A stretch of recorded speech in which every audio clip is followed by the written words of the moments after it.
Que la paix, que la grâce de notre Seigneur Jésus-Christ donc repose sur nous tous. Et je prie, bien-aimés dans le Seigneur, que ces moments, donc ces 12 jours qui ont été mis à part, servent à une certaine compréhension et une connaissance des choses de l'Écriture. Nous devons disposer autant de temps à écouter la parole de Dieu, à entendre la voix de Dieu et nous accorder avec ce que le Seigneur dit. C'est un bon moment où nous allons parler de la lumière.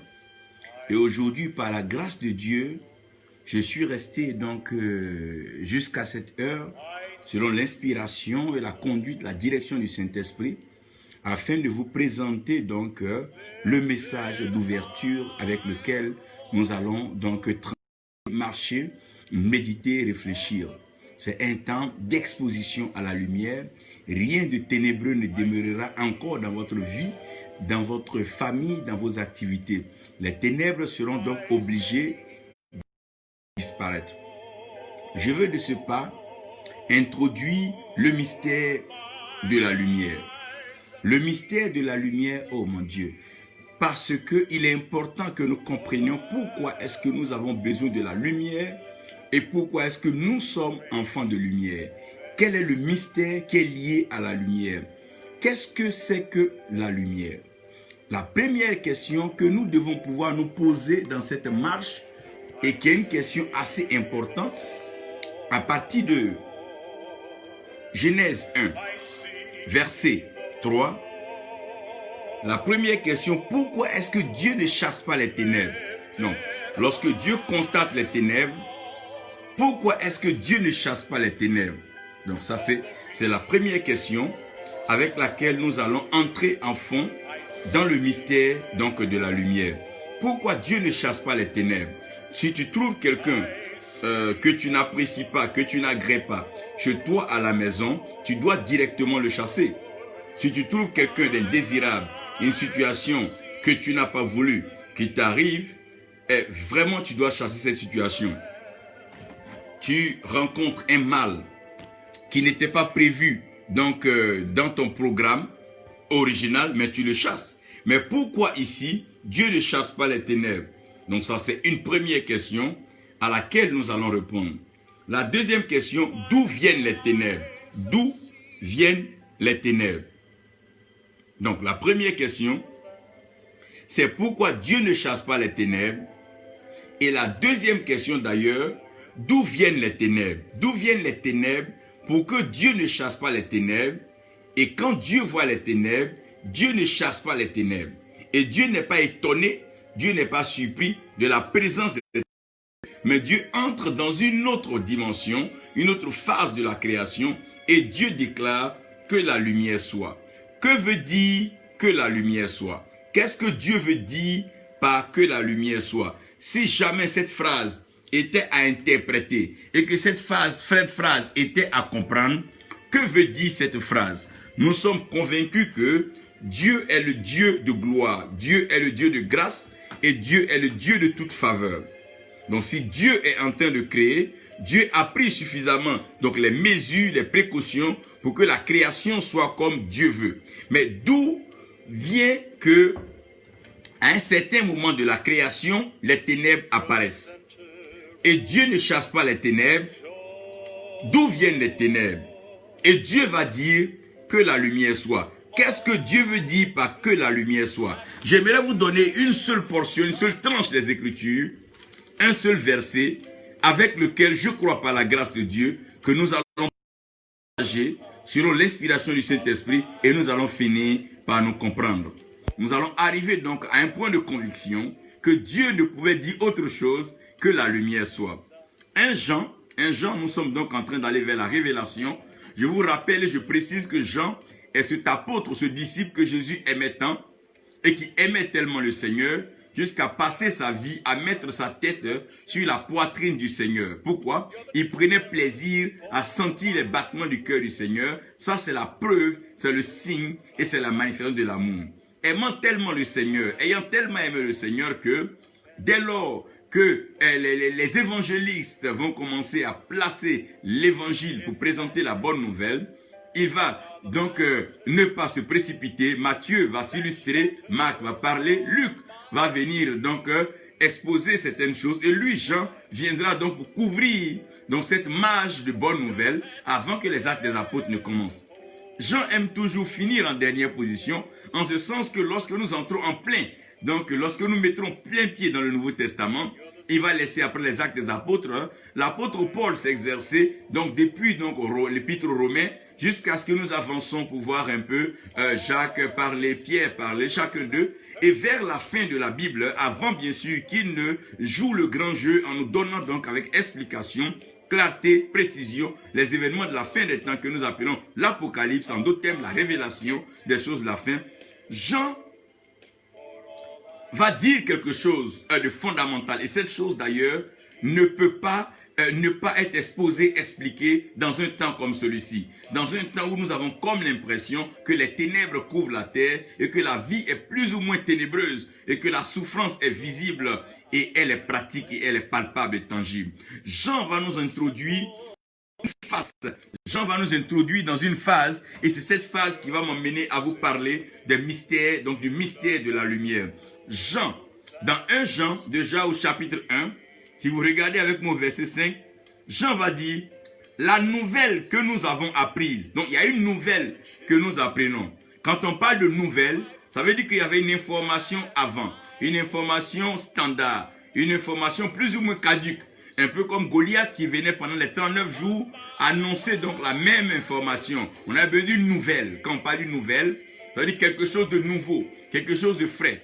Et Dieu dit, je suis le point de faire une nouvelle chose, que œil n'a pas encore vu, oreille n'a pas entendu, et cela n'est pas monté dans le cœur de l'homme. Et il poursuit par dire, la nouvelle que nous avons apprise de lui, et que nous vous annonçons, c'est que Dieu est lumière. C'est que Dieu est lumière. Donc, qui est lumière? C'est Dieu qui est lumière. Personne d'autre n'est lumière, mais Dieu est lumière.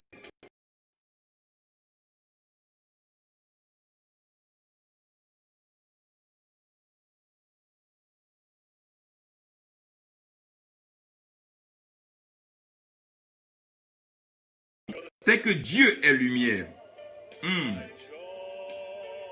Et qu'il n'y a point de ténèbres en lui.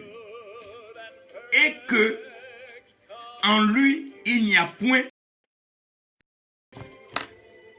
Éternel notre Dieu, Père Céleste, tu es le suprême. Tu règnes dans le ciel et sur la terre, tu as accompli. Viens par ta parole, fais-nous du bien, bénis-nous, inspire-nous, donne-nous d'emmener tes enfants que nous sommes, qui sont en train de m'écouter, qui m'écouteront, entendre ta voix, afin que nous parvenons à réaliser que nous sommes donc la lumière, nous sommes fils de lumière. C'est pour cela que le Seigneur Jésus-Christ pouvait dire que nous sommes la lumière du monde. Père, merci que la lumière éclaire et que le mystère de la lumière éclaire les vies et que cela serve comme un fondement pour la vie de quiconque croira en toi. Merci Père, au nom de Jésus. Amen. Je suis en train de parler du mystère de la lumière et en parlant du mystère de la lumière, j'aimerais donc vous situer là où nous nous trouvions en Genèse 1, verset 3. Genèse 1, nous sommes dans le premier livre, donc dans le commencement, et dans le premier chapitre, dans le premier verset, Dieu se plaît donc à sortir de lui ce qu'il veut manifester. Et en manifestant, il procède par la création des supports qui vont servir de référentiel. Dieu crée le ciel et Dieu crée la terre. Mais Dieu va décider de loger au ciel et de demeurer au ciel. Le ciel sera donc son trône et la terre sera son marchepied. Donc Dieu décidera volontairement de loger, d'habiter, de demeurer dans les cieux et de mettre donc la terre comme étant son marchepied. Dans le lieu de sa domination, le lieu donc de la manifestation de son règne. Dieu ayant créé les cieux et la terre, Dieu va voir que la terre est dans les profondeurs parce que la terre, elle est en bas par rapport au ciel. Donc de sa vue de haut, Dieu regarde donc dans les profondeurs et Dieu voit que dans les profondeurs, il y a ce qu'on appelle des ténèbres qui couvraient donc la surface des abîmes. Quand on parle des abîmes, on parle de la profondeur. Je vous envoie tous expérimenter cela. Si vous allez en plein soleil de midi creuser un trou plus le trou va être profond, vous allez voir que dans le fond du trou, il fera noir, il sera noir. Pas parce qu'il ne fait pas jour dehors, mais il peut faire jour dehors, il peut être plein midi, le soleil peut être au zénith, mais ça n'empêchera pas que dans le fond du trou, dans la profondeur, il y ait donc les ténèbres. Ça veut dire que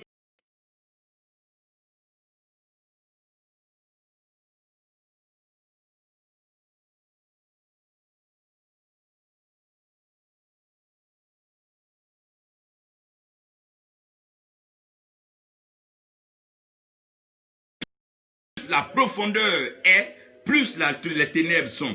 Donc les ténèbres couvrent donc la profondeur.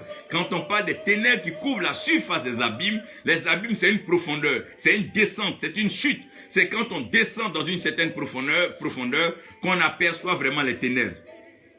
Expérimentez cela. Demain, prenez un temps ou après-demain, regardez dans un trou de peut-être 2 km, 5 km. Même à partir de quelques mètres, vous allez voir que le noir. Donc ça veut dire que quand Dieu créait, depuis là-haut, la lumière de gloire qui éclaire le ciel, cette lumière-là ne peut pas encore donc atteindre la terre parce que la terre est le marchepied de Dieu. Donc quand Dieu va constater cela, Dieu va dire que la lumière soit et la Bible dit que la lumière fut. Mon Dieu, mon Dieu, mon Dieu. Ouh, quand Dieu voit les ténèbres, Dieu ne chasse pas les lumières. Pourquoi?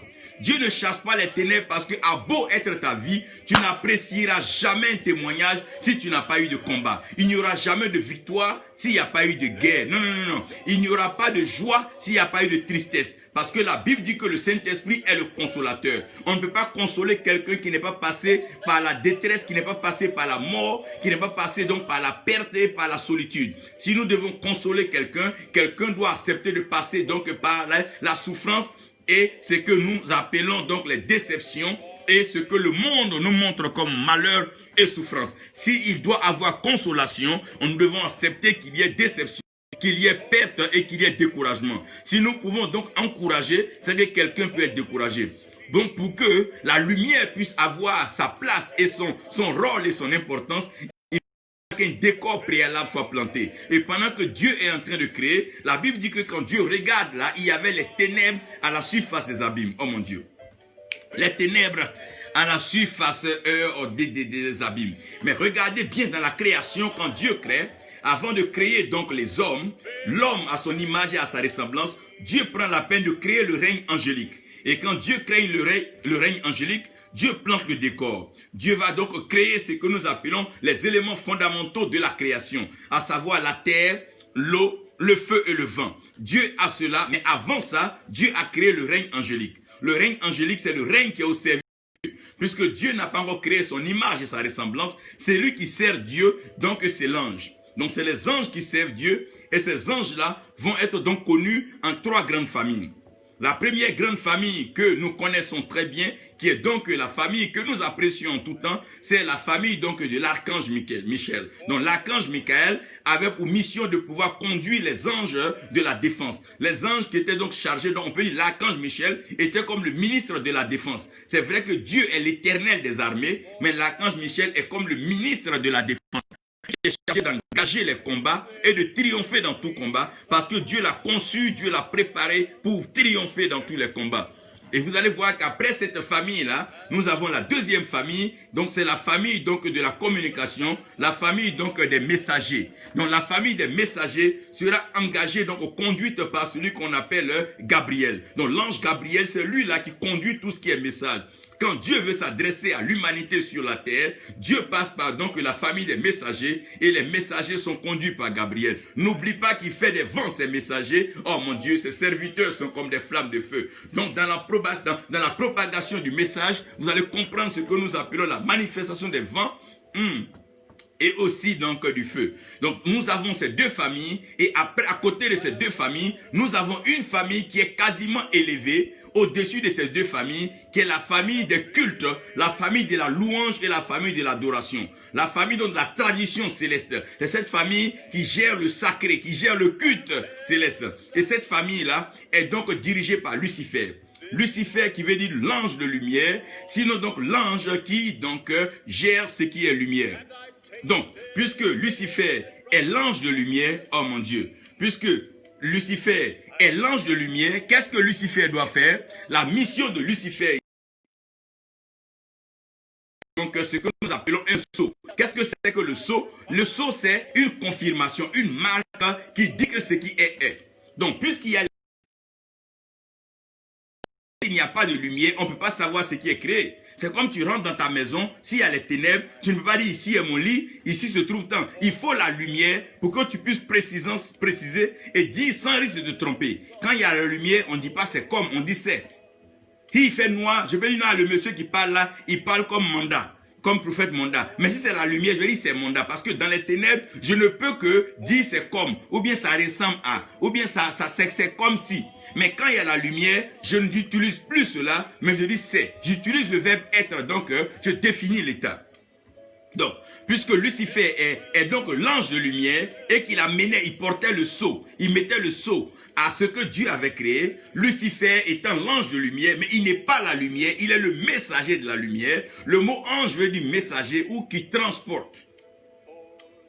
Donc, n'étant pas présent, Dieu va constater dans la création que il y a les ténèbres. S'il y a les ténèbres, ça veut dire que Lucifer n'est pas venu à son rendez-vous. Parce que la Bible dit ici que Dieu est lumière et en lui, il n'y a point de ténèbres. Donc, s'il n'y a point de ténèbres en Dieu, la création, c'est sortir ce qui est de toi. Donc, si Dieu sort ce qui est de lui, c'est que Dieu est lumière. Tout ce qui sort de Dieu est lumière. C'est pour ça que ce qui sort de Dieu est radieux, est glorieux, est brillant, est éclat.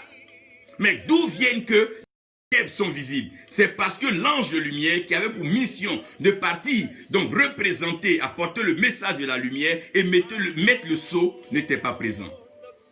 Donc, nous voyons tout de suite que la démission de Lucifer a été claire depuis les cieux. Lucifer était maintenant pas heureux parce que cette terre, donc les profondeurs que Dieu avait creusées de la terre, Dieu avait un projet, un plan de pouvoir t'envoyer toi et moi l'image et donc la ressemblance de Dieu. Donc voyant que Dieu préparait donc la création, sa créature pour dominer sur la terre, Lucifer n'a pas apprécié ce projet et il a donc démissionné. Il n'a pas accepté que Dieu puisse élire, choisir une autre créature pour donc seconder, être son héritier. Donc il n'a pas apprécié cela. Donc l'ange de lumière n'est pas venu. Il mettait le sceau à la perfection. N'oublie pas que l'amour est le lien de la perfection. Le sceau est une marque alors que le lien attache.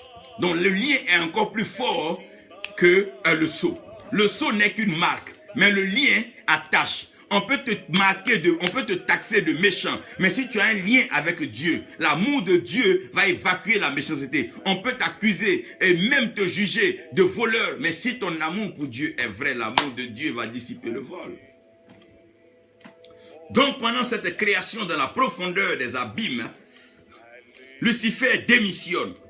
Il dit non, je ne serai pas celui-là qui va aller éclairer la terre des hommes que tu as choisi pour gouverner et que tu leur as donné la terre. La Bible dit que Dieu a fait la terre pour les fils des hommes et Dieu a voulu que l'homme domine sur la terre en étant fécond, se reproduisant, en bien sûr couvrant la terre et la sujettissant pour la dominer. Dieu a été clair, formel dans sa mission et il a déclaré, il a fait savoir sa vision dès le départ. Genèse 1, verset 26, verset 27, 28, 29, allez-y. Dieu dit, faisons l'homme à notre image. Donc quand Dieu fait l'homme à son image, Dieu veut que l'homme domine et que l'homme règne, que l'homme puisse avoir un espace de vie pour pouvoir opérer comme lui l'opère sur les cieux. C'est en cela que Dieu dit, ce que vous liez sur la terre, mon Dieu, je lie au ciel. Ce que vous déliez sur la terre, mon Dieu, ça veut dire que nous devenons maintenant des partenaires, des collaborateurs. Étant fils, bien sûr, nous sommes ambassadeurs de Dieu sur la terre. Maintenant, qu'est-ce qui va se passer? Les ténèbres vont se présenter. Mais les ténèbres viennent pourquoi? Pour servir de chemin. S'il n'y a pas de ténèbres, personne n'allume le courant chez lui. Personne n'allume l'électricité chez lui quand il fait jour. Personne, excusez-moi, ne met la climatisation quand il fait froid. Non, non. Il faut une condition. Il faut une situation. Il faut une circonstance pour pouvoir donc valider et même apprécier l'importance de certaines choses. Regardez bien. Quand tu as besoin des gens, tu as comme l'impression qu'on te tourne dos. Mais le jour où les hommes ont besoin de toi, tu leur tournes dos, mais ils vont te rechercher. Frère, c'est une question d'importance, c'est une question de besoin. Dans le temps où nous nous trouvons là, Dieu est en train de créer, mon Dieu.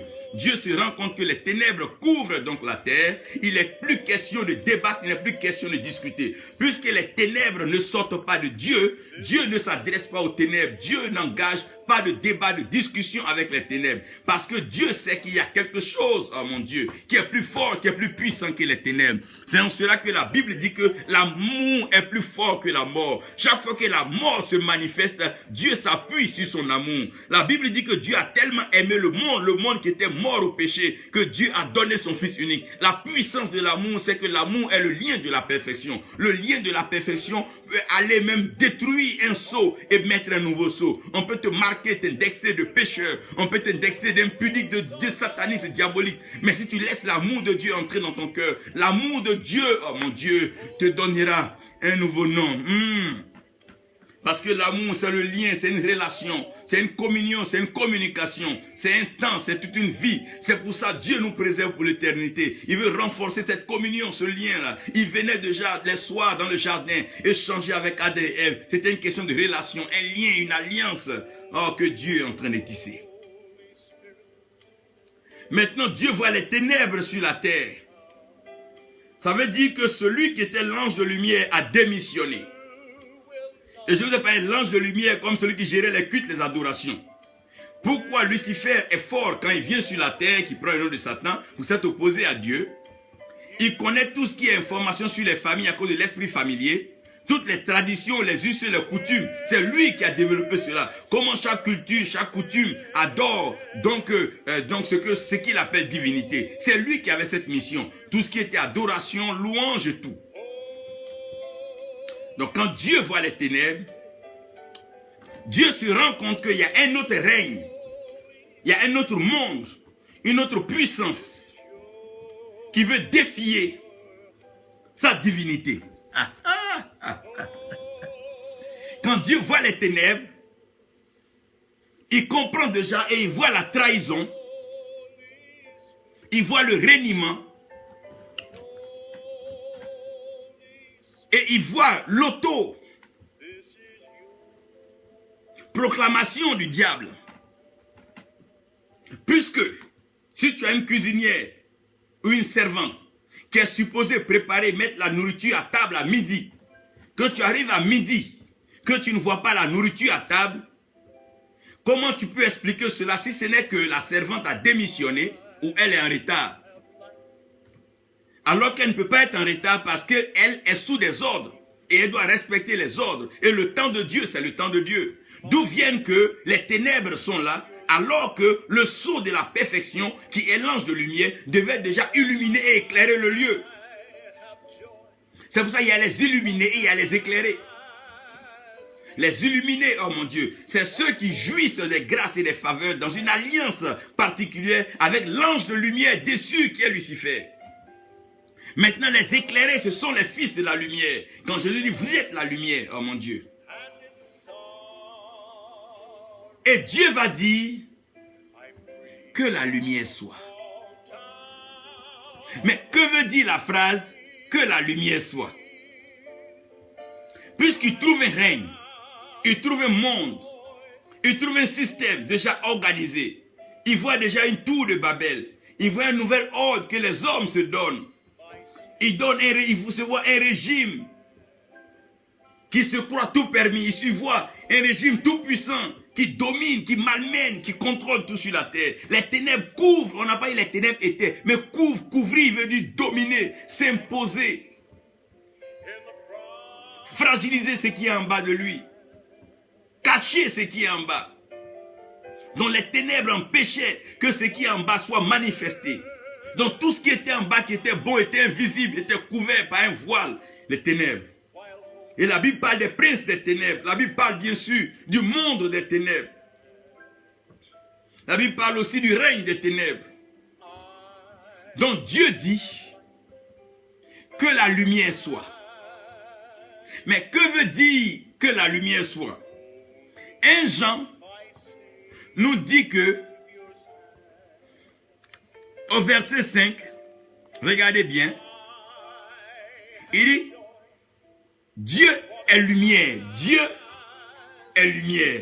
Oh mon Dieu, Dieu est lumière. Donc, puisque Dieu est lumière, quand Dieu dit que la lumière soit, au fait, Dieu dit que Dieu soit Dieu. Oh mon Dieu, rien ne peut empêcher le règne de Dieu. Rien sur la terre, ce ne sont pas des pensées des hommes, des idéologies, des réflexions, des créations des hommes. Non, non, non. Rien ne peut empêcher Dieu d'être Dieu. Quand Dieu dit que la lumière soit, Dieu veut dire que Dieu soit Dieu. Et Dieu sera Dieu. Dieu demeure Dieu. Dieu sera Dieu dans nos vies, dans nos familles, dans nos lieux de culte. Dieu sera Dieu. Dieu reste Dieu. Il demeure Dieu. Il est le même hier, aujourd'hui, éternellement. Les ténèbres ne pourront pas empêcher Dieu de régner. Il n'a pas besoin de s'occuper des ténèbres. Mais quand Dieu est, oh mon Dieu, quand Dieu est Dieu, Dieu est Dieu. Il dit que la lumière soit alors que la lumière est Dieu. Il veut dire que les choses soient comme je veux, que les choses soient conformes à ma volonté. C'est pour ça que quand Dieu déclare la bénédiction sur ta vie, les ténèbres peuvent t'assaillir, te couvrir, rendre la vie bizarre. Mais finalement, c'est la parole de Dieu qui va triompher. Parce que la lumière soit veut dire que Dieu soit Dieu. Quand Dieu prophétise sur toi, Dieu veut dire que ma parole s'accomplisse. Que Dieu soit Dieu. Le mystère de la parole, le mystère de la lumière, ça veut dire quoi? Dieu soit Dieu et que Dieu demeure Dieu. Rien ne peut empêcher Dieu d'être Dieu. Ce n'est ni la maladie, ce ne sont ni les pandémies, ce n'est ni la souffrance, ce n'est ni la pauvreté, ce ne sont ni les devises, ce n'est ni l'économie, ce n'est ni la culture, les arts, ce n'est ni la politique, ce n'est ni tout ce que vous voyez, mais que Dieu soit Dieu. Que Dieu soit Dieu. Les ténèbres sont arrivées juste pour présenter un décor. Pour que Dieu puisse avoir ce droit de dire que la lumière soit ou que Dieu soit. C'est pour ça que quand Jésus commence à initier la prière, c'est de dire, notre Père qui est dans les cieux, que ton nom soit sanctifié, oh mon Dieu, que ton règne vienne et que ta volonté soit faite sur la terre couverte d'abîmes, de ténèbres, de méchanceté, de mensonges, de cruauté, d'animosité. Oh mon Dieu, que sur cette terre-là, que ton règne soit. Ça veut dire que la lumière brille dans les ténèbres et que les ténèbres ne puissent pas résister et que toi, Dieu qui es au ciel, tu sois Dieu sur la terre. Le rêve et l'erreur de tous ceux qui sont en train de comploter, maîtriser la terre, ils ne savent pas que Dieu est Dieu au ciel et Dieu est Dieu sur la terre. Dieu est Dieu au ciel et Dieu est Dieu sur la terre. Dieu est Dieu au ciel et Dieu est Dieu dans nos vies. Dieu est Dieu dans ta vie et Dieu est Dieu dans toutes les vies. Pourquoi? Parce que à tous ceux qui ont reçu cette parole, oh mon Dieu, qui ont cru en cette parole leur a donné le pouvoir de devenir enfants de Dieu. Ceux-là ne sont pas nés de la chair, oh mon Dieu, ni du sang, même pas de la volonté des hommes, mais sont nés de l'esprit. Dieu est Dieu. Le mystère de la lumière, c'est Dieu. Toutefois que la lumière brille, toutefois que la lumière éclaire, c'est Dieu qui est en train d'envoyer un signe à la création. C'est Dieu qui est en train de manifester sa joie, manifester son bonheur. Quand le soleil, oh mon Dieu, nous donne ses rayons, et que la lune est en train de nous permettre de voir dans la nuit noire, mais c'est Dieu qui est en train de nous donner ses pas. Quand les étoiles brillent, c'est Dieu qui est en train de lever ses ambassadeurs, placer ses enfants. Que la lumière soit, veut dire que Dieu soit Dieu. Que Dieu soit Dieu dans nos nations, que Dieu soit Dieu dans les pandémies, que Dieu soit Dieu dans les prisons, que Dieu soit Dieu dans les hôpitaux, que Dieu soit Dieu dans les foyers, dans les maisons, que Dieu soit Dieu dans l'arène politique, que Dieu soit Dieu dans les élections, que Dieu soit Dieu dans les choix, que Dieu soit Dieu dans les pensées, que Dieu soit Dieu. Que Dieu demeure Dieu. Que Dieu reste parce qu'il est Dieu et il ne changera pas. Ce qu'il a dit sur ta vie, il n'est pas un homme pour mentir, ni le fils des hommes pour se dédire. Il veille sur sa parole pour accomplir sa parole. Il amène à existence ce qui n'existe pas parce qu'il est Dieu. Il est Dieu. Il ne dépend pas de votre culte de dimanche, il ne dépend pas de vos cérémonies, vos rituels, il ne dépend pas de vos pèlerinages, il ne dépend de rien de tout ça. Il est Dieu en lui-même. On ne le vote pas, on ne le choisit pas. Il est Dieu, il est créateur. C'est lui qui a conçu, pensé et libéré la création avec la créature. Il est Dieu. Il est Dieu. Quand il dit que la lumière soit, il dit que Dieu soit Dieu. Que sa gloire couvre la terre. Que ses mains tiennent le monde et que sa puissance couvre la terre. Que ceux qui sont de lui soient mis à part et que ceux qui s'opposent à lui en fer de feu pour être purifiés ou cuisinés, cela dépendra de sa volonté. Mais que ceux qui l'acceptent et qui marchent avec lui passent de la puissance des ténèbres à la merveilleuse lumière de son Fils. Que Dieu soit Dieu et que la lumière soit dans ta vie.